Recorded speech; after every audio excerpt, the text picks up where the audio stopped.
May 1945, a POW collection point in Bavaria. The whispers started at dawn. Ingrid watched from the barracks window as American soldiers loaded crates onto trucks. They were acting strange, hushed tones, secret smiles, glancing nervously at the women's quarters. To Ingrid, whose mind was poisoned by years of propaganda, this secrecy meant only one thing: liquidation. They were moving the prisoners to the woods to get rid of them. When the order came to get in the trucks, no talking.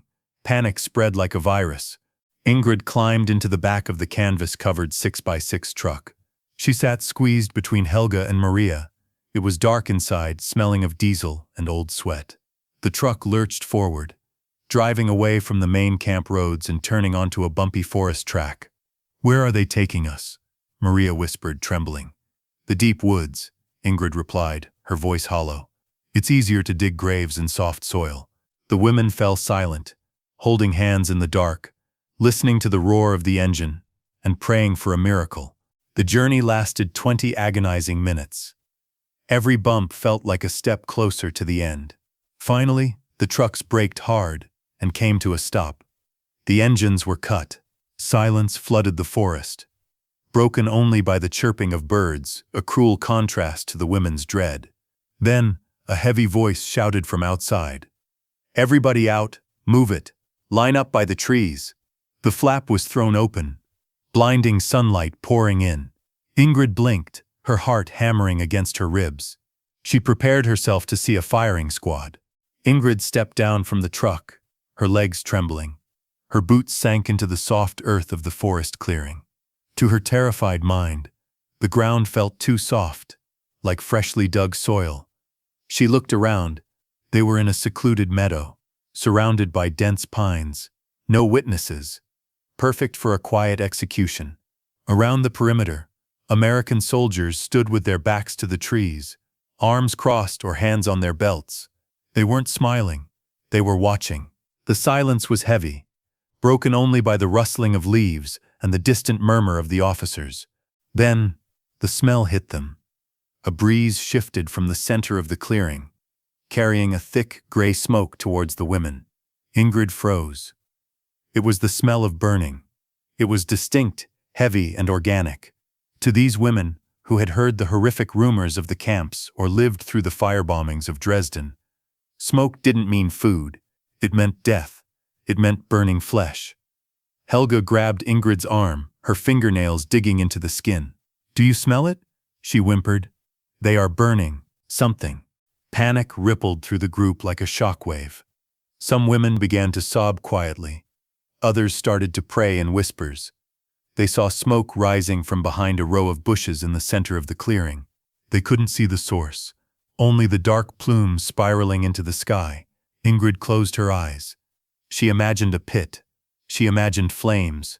She thought of her mother back in Berlin and whispered a final goodbye. She decided she would not scream. She would face the end with whatever dignity she had left. "Forward. Move up," an officer barked. The soldiers stepped away from the trees, herding the women towards the source of the smoke. The movement was sharp and military. Ingrid stumbled, her legs feeling like lead. She looked at the soldier nearest to her.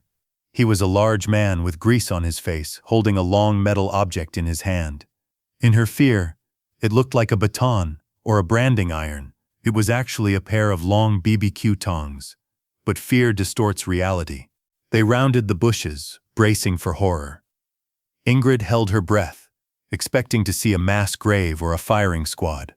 Instead, her brain couldn't process the image in front of her. There were no graves. There were long wooden tables covered with white sheets. And the fire pit wasn't for bodies. It was a massive makeshift grill made from an oil drum cut in half. On it, dozens of thick meat patties sizzled, dripping fat onto the coals. The smoke wasn't death. It was charcoal and beef. "All right, ladies, who's hungry?" Sergeant Kowalski grinned, wiping his hands on a stained apron he wore over his uniform. He waved the tongs, the weapon Ingrid had feared, in a welcoming gesture. "We got burgers, we got beans, and we got real coffee. No sawdust bread today." The soldiers broke formation, relaxing, smiling, but the women didn't move. They stood frozen, staring at the food with a mixture of confusion and deep ingrained suspicion. Was this a trick? A final meal before the end? The smell of grilled beef was intoxicating. It drifted across the clearing, waking up stomachs that had been empty for months. But nobody moved. The line of German women stood rigid, hands clasped, eyes wide with suspicion. Ingrid stared at the steaming trays of food. In her mind, the voice of the party propaganda echoed. The Americans are gangsters. They will poison you before they kill you. She nudged Helga, whispering sharply, "Don't touch it. It's the last meal. It's poisoned." The words spread down the line like a contagion. Gift. Poison. Sergeant Kowalski's smile faded. He held out a plate with a burger. But the woman in front of him, a young girl named Maria, backed away, shaking her head violently, tears streaming down her face. "Nine," she sobbed. Kowalski looked at his men, confused. "What's wrong with them?" he asked. "We spent 3 days trading cigarettes to get this meat." Then he saw the look in Ingrid's eyes. It wasn't just fear. It was the resignation of someone expecting to die. He realized they weren't being rude. They were terrified. "They think it's a trick, Sarge," a corporal said. "They think we spiked the food." Kowalski nodded slowly. He understood. He put the plate down on the table. He took off his helmet and placed it next to the grill. He needed to bridge the gap not with words, because they wouldn't believe words, but with action. He picked up the juiciest, largest burger from the grill, the grease running down his fingers. He walked straight up to Ingrid, the one who seemed to be the leader of the resistance. The entire clearing went silent. Ingrid held her breath, watching the large American. Kowalski stood 2 feet from her. He didn't offer her the burger yet. Instead, he lifted it to his own mouth. He took a massive bite, chewing deliberately. He swallowed. Then he took another bite, and another. He rubbed his stomach and smiled, a genuine, goofy grin. "Good," he said, pointing to the meat. "Safe. See, I'm not dead." He tore the remaining half of the burger in 2. He extended one piece towards Ingrid. His hand was steady. Ingrid looked at the bread, then at Kowalski's open face. Her stomach growled loudly, betraying her resolve. The survival instinct finally overpowered the propaganda. Slowly, with a trembling hand, she reached out. She took the piece of burger. She sniffed it. Smoky, salty, rich. She took a tiny bite. The flavor exploded in her mouth, overwhelming her senses. It tasted like life. Ingrid looked back at the other women and nodded. "Es ist gut." "It is good," she whispered. Then louder. "Es ist gut. Eat." The dam broke. The women rushed forward, not as prisoners, but as starving people. The soldiers laughed, handing out plates as fast as they could. The tension evaporated, replaced by the chaotic noise of eating and clattering utensils. For the first time in years, the forest wasn't a place of hiding or death. It was a picnic. With the hunger satisfied, the barriers began to crumble. The clearing, once a place of terror, now hummed with a strange mix of German and English. Words were scarce, but gestures spoke volumes. An American private offered a stick of chewing gum to Helga. She looked at it, puzzled, until he mimed chewing. She tried it, her face twisting in surprise at the minty sweetness, making the soldiers laugh. It wasn't mocking laughter. It was the laughter of relief. They were realizing that the monsters they had fought were just farm girls and secretaries. Then came the wallets. It started with Ingrid. She saw Sergeant Kowalski, looking at a small, worn photograph in his hand. She leaned in. "Frau? Wife?" she asked softly. Kowalski nodded proudly.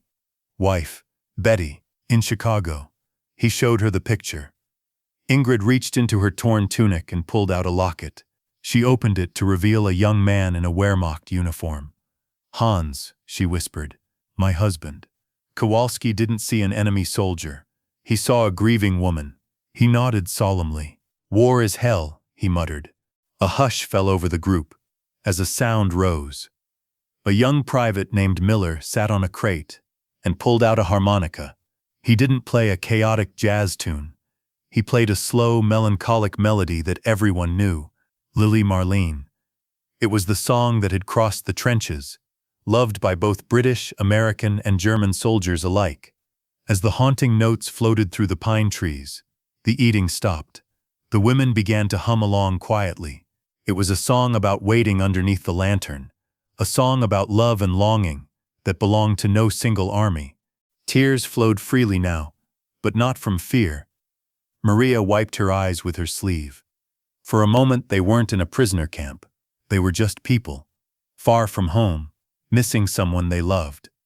Even the sternest guard lowered his rifle, leaning against a tree, lost in thought. The smoke from the BBQ mixed with the cigarette smoke, rising into the blue sky.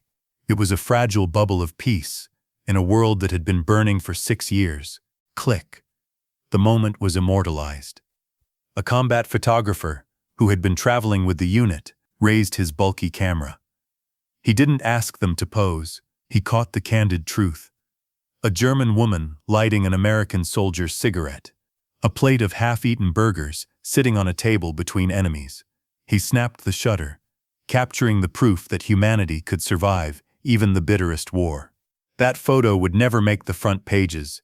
It was too controversial, but it would be kept in a shoebox for decades. At 16 hours, the whistle blew. It was the sharp sound of military discipline returning to the forest. "All right, wrap it up," Sergeant Kowalski shouted, though his voice lacked its usual harshness. The picnic was over. The women stood up, dusting off their skirts. This time, there was no trembling, no fear of execution. They walked towards the trucks, not as cattle being led to slaughter, but as guests leaving a banquet. The sun was dipping low, casting long shadows through the trees. "Wait," Kowalski signaled to his men. Before the tailgates were closed, the soldiers began passing wooden crates into the back of the trucks. They weren't empty ammunition boxes. They were filled with the leftover burgers, wrapped in wax paper, cans of peaches, and loaves of white bread. For later, Kowalski muttered to Ingrid, shoving a box into her hands. "Hide it under the benches. If the MPs see it at the gate, it's gone." It was a final gift of contraband calories. The ride back was different. There was no silence. The women whispered excitedly, clutching the warm food, their pockets full of chocolate and gum. But as the trucks rolled back through the main gate of the POW camp, the mood shifted. Standing right in the middle of the muddy courtyard, arms crossed, was Captain Miller, the camp commander. He watched the trucks halt. He knew nothing happened in his camp without him knowing.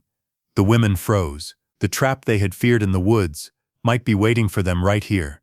Sergeant Kowalski, front and center. Miller's voice cracked like a whip. Kowalski jumped out of the cab, marching up to the captain and saluting. He didn't look terrified, but he looked resigned. "Sir," he said. Miller walked slowly around the truck. He sniffed the air. The scent of grilled meat still clung to the soldiers' uniforms. He walked to the back of the truck where Ingrid and the women sat, terrified, hiding the food crates with their skirts. Miller looked directly at Ingrid. He saw the grease on her chin. "You violated protocol, Sergeant," Miller said quietly. "Fraternization with the enemy, misappropriation of army rations, unauthorized transport." He paused, letting the charges hang in the air. Kowalski stared straight ahead. "They were starving, sir. It was my call." Miller looked at the crate peeking out from under Ingrid's dress. He reached out. Ingrid flinched. Miller didn't take the crate. He reached in and pulled out a single, wrapped burger. He unwrapped it, looked at it, and took a bite. "Too much salt, Ski." Miller grunted. He chewed slowly, then swallowed. "Next time, use less salt." He turned his back on the truck. "Get these prisoners back to their barracks. And Kowalski, if I see a single crumb of this evidence left by tomorrow morning, you'll be peeling potatoes for a month. Make it disappear." He walked away, hiding a faint smile. He hadn't just allowed it. He had validated it. That night, Barrack 4 smelled like an American diner. The lights were out, but nobody was sleeping. Under the rough wool blankets, the women feasted. The cold, leftover burgers tasted better than any gourmet meal they had ever known. They broke the white bread into small pieces, sharing every crumb like a sacrament. There were giggles in the dark, whispers of thank you, and the crinkle of wax paper. For one night, the barbed wire outside didn't matter. They were full, and they were safe. Ingrid sat by the window, writing in her diary. She wanted to capture this day before it faded into a dream. May 12th, she wrote. Today I thought I would die in the woods. Instead, the enemy fed me. They gave me meat when they could have given me bullets. Sergeant Kowalski calls it a BBQ. I call it a miracle. She looked out at the guard tower. The searchlight swept across the yard, but it no longer felt like a threatening eye. It felt like a nightlight watching over them. Ingrid was released 6 months later. She returned to a broken Germany, but she carried a whole heart. She never saw Sergeant Kowalski again. He went back to Chicago to his wife Betty. But every year on May 12th, no matter how little money she had, Ingrid would buy the best beef she could find. She would cook it for her children and tell them the story of the trap in the woods. She taught them that even when the world tells you to hate, you always have the choice to share your bread. Decades later, a letter arrived in Chicago. An elderly Kowalski opened it with trembling hands. Inside was a photo of a happy German family around a dinner table, raising burgers in a toast. On the back, in elegant handwriting, it read, "To the man who served hope on a paper plate, we are still eating, we are still living. Danke, Ingrid." Kowalski wiped a tear from his eye, looking at the photo. He realized that the best meal he ever cooked wasn't for a general, but for 80 starving enemies in a Bavarian forest. Sometimes the bravest thing a soldier can do is put down his rifle and pick up a spatula. If this story of the surprise party warmed your heart, hit that subscribe button. We are dedicated to telling the stories where humanity triumphed over hatred. Share this video to honor the memory of soldiers like Sergeant Kowalski, who knew that feeding the hungry has no flag. Thank you for watching.